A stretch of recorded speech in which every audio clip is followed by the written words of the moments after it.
Hello and welcome. In this video, I want to introduce a learning technology designed for place-based climate education, one that adapts in real time to something called microclimates. But first, what exactly is a microclimate? Let me show you this map of the Arc de la Nature, a nature park in the edge of Le Mans city, France. The city forecast shows 16 degrees and 50% humidity. Simple enough. Let me take you on a short walk. You start in the city. Sensors read 20 degrees and 40% humidity. You enter the park and reach a waterfall like this. Now it's 14 degrees and 65% humidity. The water is cooling the air. Finally, you arrive at the honey farm. Surrounded by trees, it's now 13 degrees with 58% humidity. The canopy is acting as a natural insulator.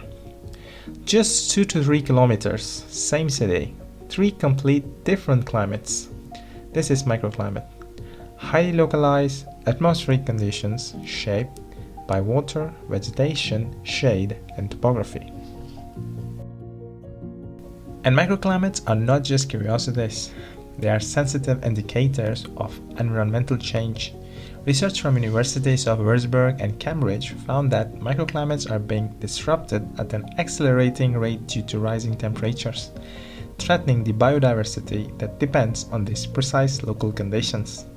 Places like this park are quietly recording the impact of climate change on the world around us. This brings us to place-based learning, the idea that education is most powerful when grounded in a real, familiar environment. But here is the challenge. Microclimates change fast and vary enormously across short distances. You can't have a human expert everywhere, but people do carry smartphones, and those can become a window to a virtual expert.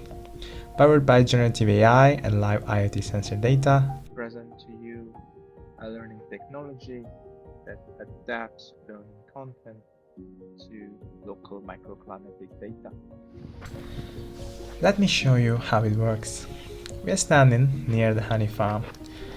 The experience starts by asking the learner to guess the local temperature, immediately drawing the attention to microclimates and getting them thinking about their surroundings.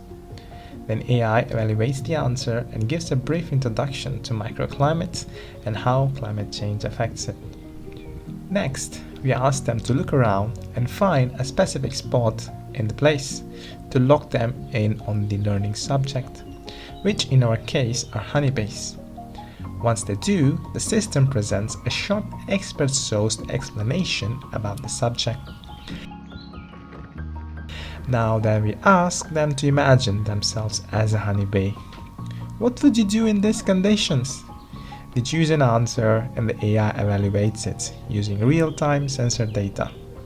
The feedback is specific to the place and to the microclimatic conditions. Finally, we ask, what can you as a human do to help? This creates a sense of agency and suggests concrete local opportunities. Now, a second example, near the waterfall. For the sake of this demonstration, let's consider a hypothetical scenario. Imagine it's summer and the temperature has climbed to 32 degrees. As climate change intensifies, water sources like this are at risk of drying out seasonally. The learning experience asks the user to consider what that means. No water, no cooling, no humidity, and the cascade of consequences for every living thing that depended on this microclimate. When you're standing right next to it, it stops being abstract, it becomes real.